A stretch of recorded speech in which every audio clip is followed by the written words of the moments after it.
ఇక్కడ వచ్చే వరకు తెలంగాణ వచ్చే వరకు విచిత్రమైన పరిస్థితి ఏంటంటే తెలంగాణలో బీఆర్ఎస్ మొన్నటి వరకు బీఆర్ఎస్ కు క్యూ కట్టిన వాళ్ళంతా. అవును. ఒక ఏది మన తెలంగాణ భవన్ లో అవును ఈ క్యూ కట్టి ఉంటుండే వాళ్ళంతా ఇప్పుడు బీజేపీ క్యూ కడుతుంది. అవును. అంటే బీఆర్ఎస్ ఓటు బ్యాంక్ అంతా కూడా బీజేపీ షిఫ్ట్ అవుతుంది అనుకోవచ్చా?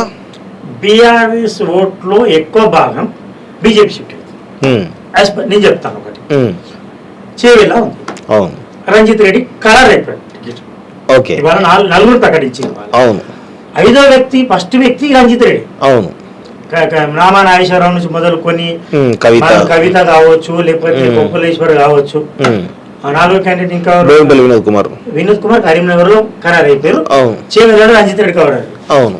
రామా నాగేశ్వరరావు తర్వాత ఉండే. అవును. రంజిత్ రెడ్డి స్వయంగా పోయి కేసీఆర్తో పోటీ చేయలేను, నేను గెలవలేను చేతులు తీసి బహిరంగంగా జరిగింది. అదే రంజిత్ రెడ్డి ఈ రోజు బీజేపీ నుంచి సీటు వస్తే ఎక్కడైనా ఏదైనా అవకాశం వస్తే పోటీ చేస్తా అనే పరిస్థితి. ఇప్పుడు చేయగలించే పరిస్థితి లేదు. కదా ఇప్పుడు మెదక్లో రఘునందన్ అండ్ అంజిరెడ్డి, పటాన్చర్ అంజిరెడ్డి వీళ్ళు పోటీ పడతారు. రఘునందన్కి వచ్చే అవకాశాలు కూడా ఉంటాయి. నన్ను ఎవరో అడ్డుకుంటున్నారు, నన్ను ఎవరో ఏదో శక్తి అడ్డుకుంటుందని ఆయన బహిరంగంగా అసంతృప్తి వ్యక్తం చేస్తున్నారు. అంజిరెడ్డి కాకపోతే రంజిత్ రెడ్డితో కూడా ఎవరో ఈ పార్టీలో ఇద్దరు రఘునందన్ కాదని రంజిత్ రెడ్డి టికెట్ ఇచ్చే అవకాశం ఉంటాయంటారా? తక్కువ అవకాశం ఉంటాయి. రంజిత్ రెడ్డి ప్రయత్నం చేస్తున్నారు. రంజిత్ రెడ్డి కూడా మీరు రావచ్చు పార్టీలోకి అని చెప్పారని అంటారు. రంజిత్ రెడ్డికి ఆశ్వాసన అంటే ఇప్పుడు ఆపరేషన్ లోటస్ లో భాగమైన అంటారు ఇదంతా. ఎస్ సార్, ఆపరేషన్ లోటస్ నడుస్తుంది, ఇక్కడ ఎక్కువ నడుస్తుంది. ఓకే. ఇప్పుడు బీఆర్ఎస్ ఇప్పుడు టీడీపీకి ఎట్లా పరిస్థితి ఉందో బీఆర్ఎస్ పరిస్థితి ఇవ్వాలని ప్రయత్నం చేస్తుంది బీజేపీ. అవును. బీజేపీకి ఏంటి జాతీయ పార్టీ, కాంగ్రెస్ మేము ఈజీగా ఎదుర్కోగలుగుతాం, బీఆర్ఎస్ బలం ఉందని వాళ్ళు అనుకుంటారు. అవును. గతంలో మీరు అన్నట్టు వైరి వర్గంగా ఉన్నాడు కేసీఆర్. కేసీఆర్ వైరిగా లేడు. మొదటి రెండు టర్ములు ఫస్ట్ టర్మ్ చాలా బాగుండు, ఎందుకంటే కేంద్ర ప్రభుత్వం అవసరం ఉంటది ఇక్కడ. ఫెడరల్ స్టేట్ లో కేంద్రం నుంచి వస్తే నిధులు వస్తేనే కదా ఇక్కడ మనం నడిచేది. మనం మొత్తం ఓన్లీ నడవలేం కదా. అదే స్వార్థము కావచ్చు, అదే పరమార్థం కావచ్చు, ఏదైనా కావచ్చు. ఆ కేంద్రంతో ఫ్రెండ్లీగా లేకపోతే ఎట్లా? ఫ్రెండ్లీ మ్యాచ్, ఫ్రెండ్లీగా ఉంటేనే ఇక్కడ రేవంత్ రెడ్డి కావచ్చు, కేసీఆర్ కావచ్చు.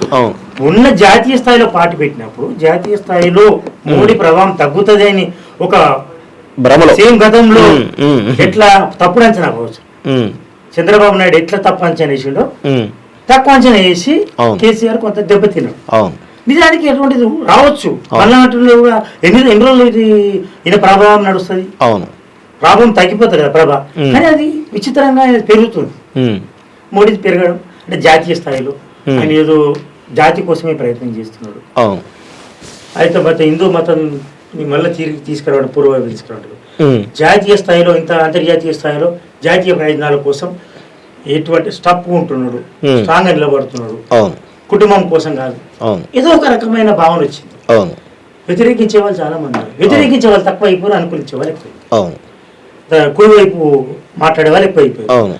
సో ఈ క్రమంలో ఈ రోజు బీఆర్ఎస్ పరిస్థితి ఎట్లయిందంటే వాంటెడ్ ఫర్ ఏ చిన్న బలహీనమైన అభ్యర్థి అయినా పర్లేదు, వాళ్ళకి అభ్యర్థి దొరకడం లేదు. యు గో టు భువనగిరిలో అభ్యర్థి లేడు, నల్లగొండలో అభ్యర్థి లేడు. ఉన్న ఒక గుత్తా సుఖేందర్ రెడ్డి కొడుకు మాత్రమే ఆయనకు ఒక ఆశ దీపంలా ఉండరు. గుత్తా సుఖేందర్ రెడ్డి ప్రభావం ఒకటి ఉంది నల్గొండలో, అవునన్నా కాదన్నా. ఆ గుత్తా సుఖేందర్ రెడ్డి అమిత్ రెడ్డి ఆయన తప్ప నల్లగొండలో మీకు అక్కడ నల్గొండలో పోటీ చేయడానికి గతంలో ఉత్తమ్ కుమార్ రెడ్డి మీద గెలిచిన సైద్ రెడ్డి అటువంటి వాళ్ళు ఇప్పుడు బీజేపీ ఈవెన్ ఆదిలాబాద్ లో అదే పరిస్థితి. నగేష్ అటువంటి వాళ్ళు మాకు టికెట్ ఇస్తారా మేము వస్తామని. ఈవెన్ రసమయ్య లాంటి వాళ్ళు కూడా పెడుతున్నారు పెద్దపల్లి నుంచి అంటారు. అంటే బీజేపీ అబ్బో అది ఒక అంటరాని పార్టీ అన్న వాళ్ళు కూడా ఈ రోజు బీజేపీ నుంచి మేము వస్తే చేస్తున్నారు. Only because of Modi Manya. Modi ఒక శక్తి కావచ్చు, మోడీకి ఉన్న పరిస్థితి మోడీ మాన్య అని అనుకోవచ్చు. మోడీ మాన్య ఈ రోజు రాజ్భవన్ లో స్టే చేయడం ఏంటండి? చెన్నై లేదు, ఆదిలాబాద్ అయిపోయింది, రాజ్భవన్ లో స్టే చేస్తున్నాం. మామూలుగా అయితే పిఎం ఎవరైనా వచ్చినా పెద్ద స్టార్ హోటల్లో చేయొచ్చు, రాజ్భవన్ లో చేస్తున్నారు. ఓకే, రాజ్భవన్ లో చేయడంతో పాటు తాజాగా సమాచారం ఏంది మనకున్న షెడ్యూల్.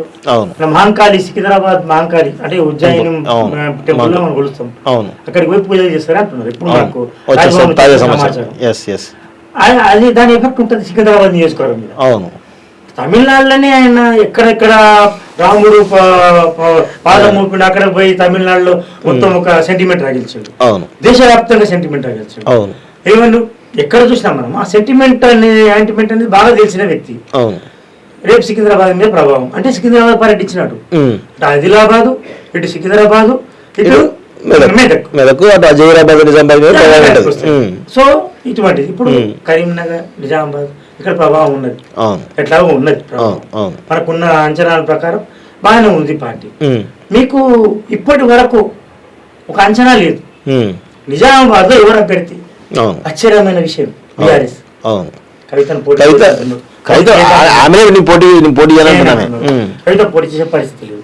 బాజిరెడ్డి గోవర్ధన్ పేరు ఇప్పుడు గోవర్ధన్ రెడ్డి, మహేష్ బిగాల అనుకుంటారు. కానీ ఇక్కడ ఒక ప్రాబ్లం ఉంది. మళ్ళా కేసీఆర్ నిన్న అంతర్గత మీటింగ్ లో ఏమన్నాడు, ఎమ్మెల్యేల వ్యతిరేకత వల్ల మనం ఓటమి చూసి ఇప్పటికి కూడా ఎమ్మెల్యే వ్యతిరేకత ఇంకా తగ్గలేదు జనంలో అన్నాడు. మరి ఎమ్మెల్యేలకు ఎట్టిస్తారు టికెట్? అవును. అంటే ఇప్పుడు విషయం ఏంటంటే ఎమ్మెల్యే అందరినీ కూడా కించపరిచినట్టే కదా, కించపరిచినట్టే వాళ్ళందరూ ఉంటారా? మరి అదే ఎమ్మెల్యేలు ఏమంటున్నారు, మరి కాంగ్రెస్ మీరు కూడా ఓడిపోయారు కదా. అంతే కదా. పార్టీ మీద వ్యతిరేకత ఉంది, మీ మీద మీ యాటిట్యూడ్ ప్రాబ్లం, మీది వ్యతిరేకత ఉంది, మాది వ్యతిరేకత ఎందుకంటే అది అనడం చాలా పొరపాటు అయింది. ఇప్పుడు మరి జనార్దన్ రెడ్డి నార్కర్నూలు చాలా బెస్ట్ పర్ఫార్మ్డ్ ఎమ్మెల్యే, ఆయన ఓడిపోయాడు. గాలా ఏందో మంత్రులు ఓడిపోయారు, పెద్ద పెద్ద మంత్రులు. అంటే బెస్ట్ నార్కర్నూలు బాగా పర్ఫార్మెన్స్ బాగుంది ఓవరాల్ గ్రౌండ్ లో. ఇప్పుడు ఆ మర్రి జనార్దన్ రెడ్డిని ఇక్కడ మహబూబ్ నగర్ కు ప్రయత్నిస్తారు. Is not interested. ఆయన ప్లేస్ లో లక్ష్మారెడ్డిని ప్రయత్నం చేస్తారు. శ్రీనివాస్ గౌడ్ లాస్ట్ కి వచ్చి శ్రీనివాస్ గౌడ్ నిలబెట్టిన నిలబెడతారు. ఇట్లా మహబూబ్ నగర్ డెవలప్మెంట్ అయింది అసలు యాక్చువల్ గా బీఆర్ఎస్ గవర్నమెంట్ హయాంలో. అక్కడ నిలబడలేని పరిస్థితి. నల్గొండ అయితే భయమే ఉంది. భువనగిరిలో ఇప్పుడు అసలు అభ్యర్థి లేడు, మేమే నిలబడతాం. వరంగల్ అభ్యర్థి లేడు, ఖమ్మం అభ్యర్థి లేడు, పెద్దపల్లి అభ్యర్థి లేడు, ఆదిలాబాద్ అభ్యర్థి ఆదిలాబాద్ అభ్యర్థి ఎవరు ఇక్కడ ఉన్నారు, ప్రాబబిలిటీ కూడా లేదు. ఈ ముగ్గురు ఉన్నారు, మనకే అర్థమైతే లేదు. మెదక్ ఒకటి, మెదక్ గాలి అనిల్ కుమార్ అంటున్నారు, ఒంటరి ప్రతాప్ రెడ్డి ఇద్దరు ముగ్గురు. అక్కడ ఎందుకు ఉంది మెదక్ అంటే అక్కడ కేసీఆర్ తో పాటు హరీష్ రావు ప్రభావం, హరీష్ రావు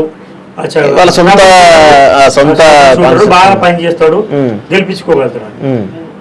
కేటీఆర్ ప్రాతినిధ్యం వహిస్తున్న కరీంనగర్ అంటే సిరిసిల్ల కూడా అక్కడ కూడా భయమే ఉంది, భయపడుతుంది జనాలు.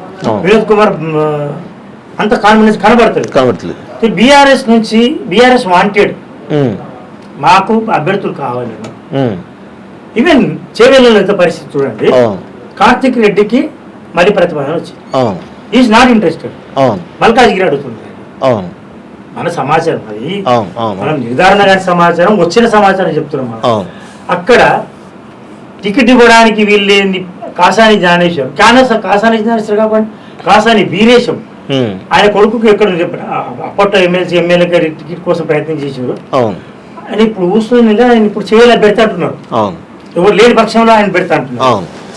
అంటే ఎంత పరిస్థితి ఉంది, పరిస్థితి అంటే కేవలం ఎందుకు కార్తిక్ రెడ్డి వాళ్ళు ఇంట్రెస్ట్ లేరు, అక్కడ రేవంత్ రెడ్డి ఇన్ఛార్జ్. మహబూబ్ నగర్ లో భయం ఎందుకున్నది, మహబూబ్ నగర్ లో బీజేపీ అండ్ కాంగ్రెస్. కాంగ్రెస్ లో రేవంత్ రెడ్డి ఇన్ఛార్జ్. అక్కడ రేవంత్ రెడ్డి ఇక్కడ ఆల్రెడీ ప్రకటించారు వంశీచంద్ర రెడ్డి. సో ఇవన్నీ కూడా మోడీ సునామీ లేకపోతే మోడీ మాన్యనా, మోడీ ఆకర్షణ, మోడీ ఆకర్ష, వీటిలో చాలా మంది కన్ఫ్యూజన్ పడిపోయింది. విచిత్రమైన పరిస్థితి. మనకు కూడా అట్లా కోరుకోవచ్చు.